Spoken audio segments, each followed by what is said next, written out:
man, can't even lie to you guys, man. I was up to 4 a.m. I woke up at 4 a.m. I couldn't go back to sleep. You know, I've been dealing with some injuries, ankle injuries, quad injuries, and actually through this whole series of races from the 100 all the way to now, I've been wearing like ace bandage on my quad. So today I was like, you know what? It's cutting the blood flow up to my leg, and I gotta go out and run hard as I can. So if my leg's gonna give, it's gonna give now. At least I'm on the team. I got my ticket already. So you know, I went out there and I did what I had to do.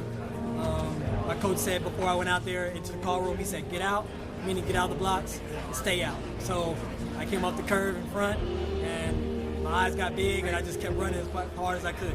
It seemed like all 8 of you really came off the barrelman pretty tight there. Could you get a feel of where everyone was? Coming up the curve, no, I couldn't feel them. About maybe 40 to 45 meters to go, I can start seeing LaShawn's legs coming, and I just had a flashback of Beijing all over again. I was like, oh, no, we not.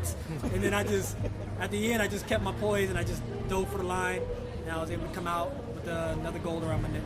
Justin, it was hard to hear what you said over the crowd. What did you say, and what was the context? It's a lot been going on in America in the last couple of days, and it's sad it happens around the 4th of July when we should all be proud to be Americans. And I just told everyone in the stadium, I challenged them. I was like, love someone. Leave the stadium, because there's so much love in the stadium the last couple of days.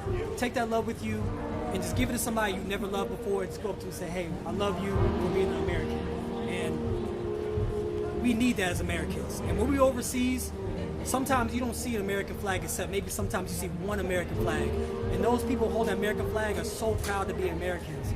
And I want everybody to understand that when we go down to Rio, we're representing the United States of America. And we want to represent with pride. You know, it's just so sad to see everything that's happening right now. And I just want everybody to be happy. I'm happy.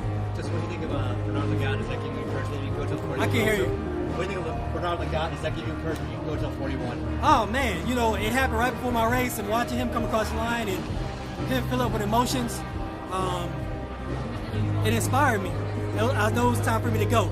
I was like, if any race I teetered on, if I was ready to go, it was probably this race. I was like, man, I'm in lane 8. I've never ran in lane 8 before. It was pretty much a glorified time trial for me, and I just said, you know what? If Lagat can have the guts to go out there and do what he needs to do at his age, I can go out there and do what I need to do, especially from lane 8. You think you're going to be where you need to be health-wise by Rio? I'm excited now. I'm definitely excited. That's my third 200 of the year, of the season so far, and I have pretty much had to run them back-to-back. So to be able to do that and not feel any injury coming home on the straightaway, I feel good. I feel excited. I can go home and get some rest, and I go home and train myself to be even faster and better going into Rio. Was it just the anticipation of today's race that made it hard to sleep last night and why you got up so early, or what were you thinking about this morning? It's so hard for me to sleep before races, period, man. But it's just something about this race. This race was like, you know, I had the confidence going into this race, but I also said, man, I already got my ticket punched. I'm already going to Rio, so if I don't make the team, then I'm still happy.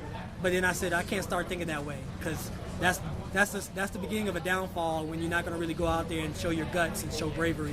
So I kind of just wanted to dead that and say, go out here and make sure I didn't have my ticket punch and run as hard as I can and make sure I got on the team.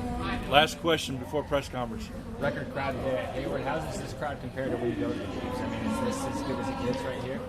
The energy is like of 10 crowds. This energy right here, this crowd is amazing. And I hope that we have the same energy down in Rio. Okay, we've got press conference.